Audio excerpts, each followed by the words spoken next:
Theft Auto games, like for years, have been making sure that adults, like people that have grown up too much, remember to laugh at the stupidest shit. And you know what I mean? Like No, since like why okay, they put so a I cock. remember I remember playing like in Vice City. Yeah, like there's I remember seeing the dick, on the side of the building lit up in lights, and the fountain at the top, like a semen, and I remember playing with my dad, when I was like 13 years old and I had a PS2. And like my dad's like what? He was like 39, probably like 41 or something at that time. And like he was humoring me and he played for a second and he starts driving on a motorcycle in Vice City and starts running over people in accident and laughs his fucking ass off because he's like so surprised and then he feels guilty. He laughs and then he feels bad because he's surprised that he laughed at something that should be And so then he looks horrible. at And he's you like, like, you're yeah, playing this yeah. game, And dude? he's also going, and did I just do something that was like a bad influence on my own son?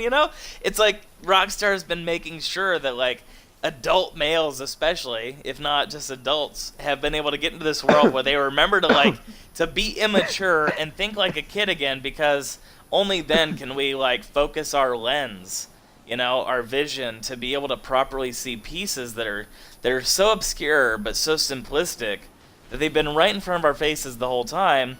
That's made like Rockstar have to make all these online missions that just keep rubbing locations and details in our faces over and over and over again, being like, are you guys not paying attention to this place and to these little details that you've just written off as nothing?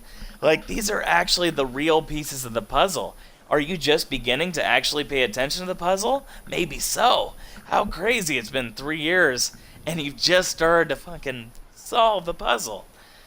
Dude, Fuji, you're a Well, ninja. dude, I mean, You're a ninja, bro. dude, I've been. Look, let me tell you something. I played the 360 version of the game. I looked at the glyphs. Finished the game 100%. I saw what everybody was, trying to do, get to Mount Chiliad, recreate, San Andreas, recreate, endless movies, dude, endless videos, endless montages of just really awesome stuff. But that's what this game is about. This game is about mainstream media. This game is about, you know, becoming a Laszlo. This is about becoming a sociopath. This is about becoming a deranged killer. This has got all types of personas, and you will correlate with these types in the real world. You will have those that are greedy. You will have those that want money. You will have those that want to kill. You'll have those that want to do drugs. You'll have those that want to trip out. You'll have those that want to go do an adventure. That's why they said roam free in this game by land, by air, and by sea. The only thing that you're going to really appreciate is the journey, is when you really actually understand and take it as a man. Get some fucking shoes and walk the land, my boy. That's why they give you the prolapse shoes. And that's why I think Stephen Ogg has those shoes right there. And he says, you know what? We got to start thinking about this whole entire thing in a different manner.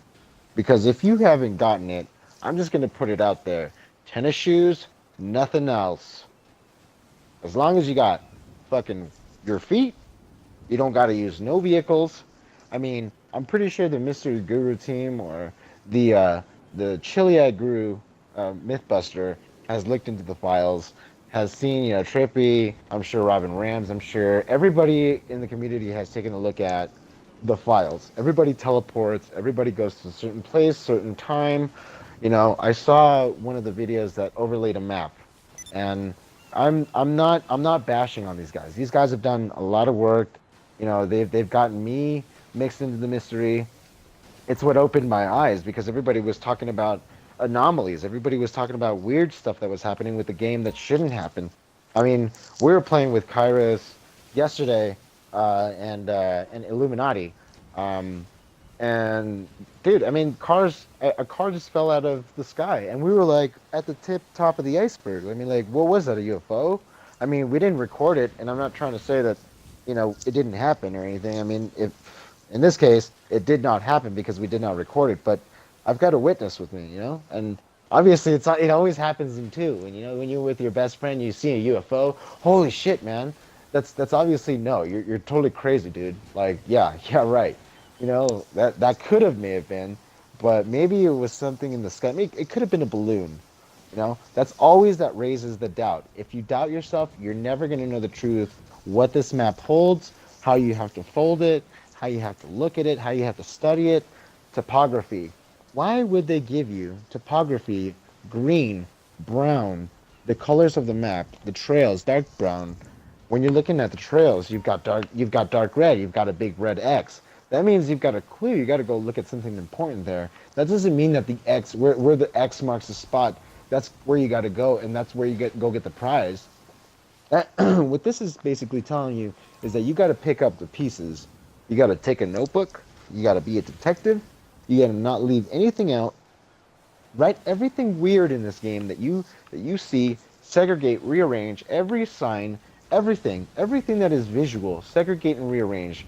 I'm not sure if you've ever seen the word conclusive or the word commercial, but if you put a black card and you cut the symmetry of those letters, your brain is trained to assume or try to segregate and rearrange so that it can make sense of what the card is telling you with only half of what the image is. You're covering your left eye, my bud. You got to cover your right only to see one type of image, and you can't use both eyes because you got two perspectives.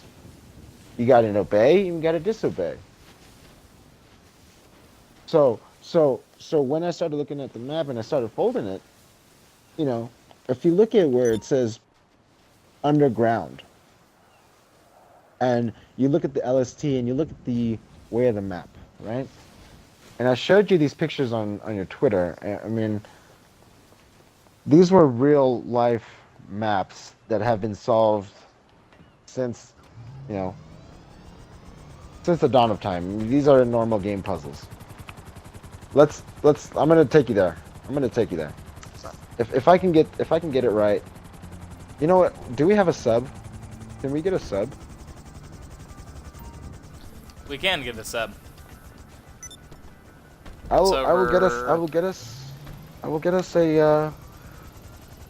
will deliver us a cargo bob, a Jetsam cargo bob. It is over here inside of Merryweather.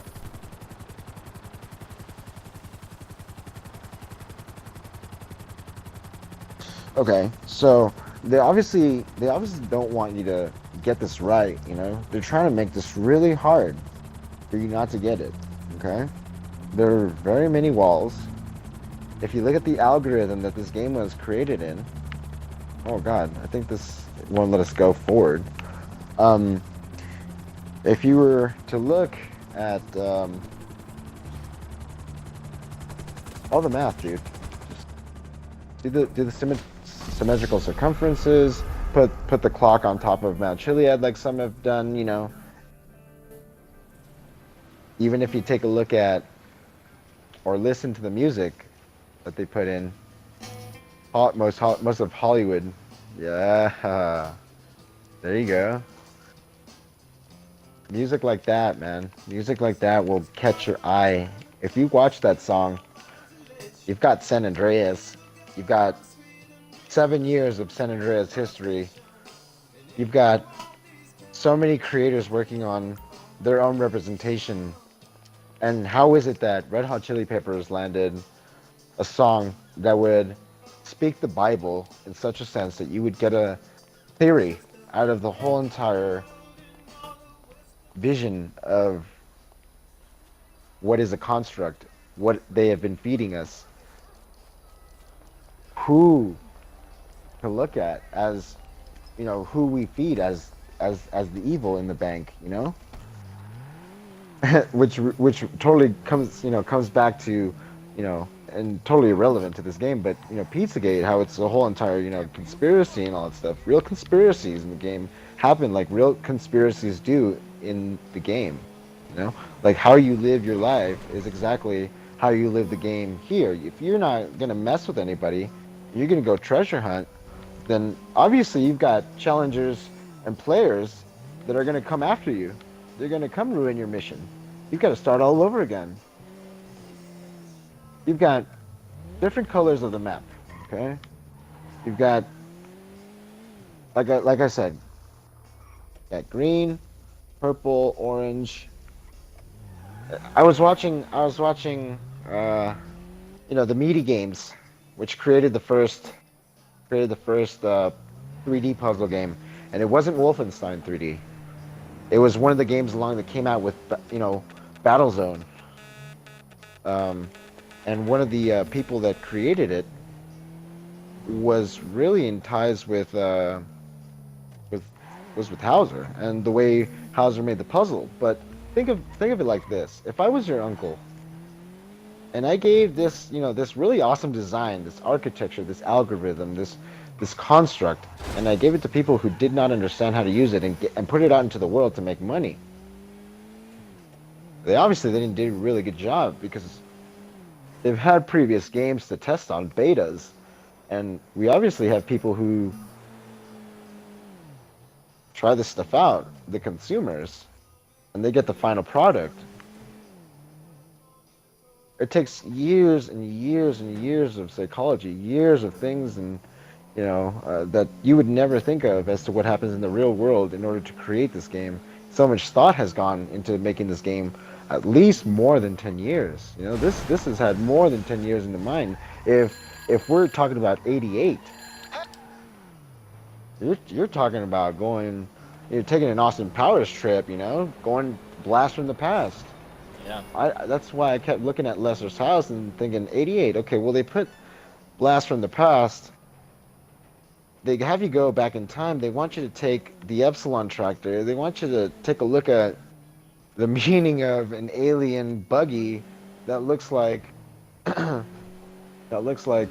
Doc's, DeLorean. At least everybody perceives it that way, because that's what they want you to think of it as. So if you look at astronomy, you got characters that are named Ursula. We've got Ursula Major. We look at Orion's Shoulders in this game, or Iron Shoulders 2, which was a remake and a remake of the first movie, and it was totally shitty, so it didn't make any money for Richards Majestic, and they totally threw it out. That's why it's kind of like like one of the most shittiest one-hit wonder movies that we never ever get to see again. So it's the last thing that we think of mind, Mm-hmm. Now, wavelengths, the colors. I mean, you don't get the idea of getting, looking at aliens in a different manner, like such as E.T. or the 80s type style, because the Hausers really do like the 70s, 80s, theme. So Yes, everything that was happening in the 70s, 80s. I totally agree. Yeah, they do a lot of references, especially They Live. There's like references to, actually, I've realized there's references to Blade Runner too, because if you look at Fabian's eyes, they glint. They have this like kind of sparkle to them, just like the replicants in Blade Runner. Yeah, dude. I've seen that. His eyes will blink, top to bottom, and then sometimes if he looks to the left or right, he'll kind of have to square his eyes, and he'll like blink from left to right, or he'll blink with his I don't know. It's like reptilian, dude. I guess you would call that reptilian, right? Yep, and he says like, "Do not fear the unknown. We are the unknown."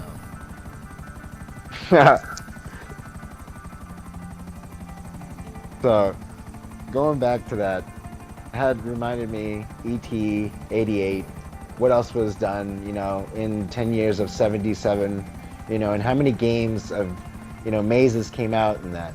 Well, there was a meaty music game that they brought out, Rockstar was one of the games that, or one of the companies that was testing out sound wavelengths, and military also had a lot to do with video games and wavelengths and testing the way that they worked with different algorithms, testing them to see if they could create, an all one wow signal for an alien to finally come. And this was a real story.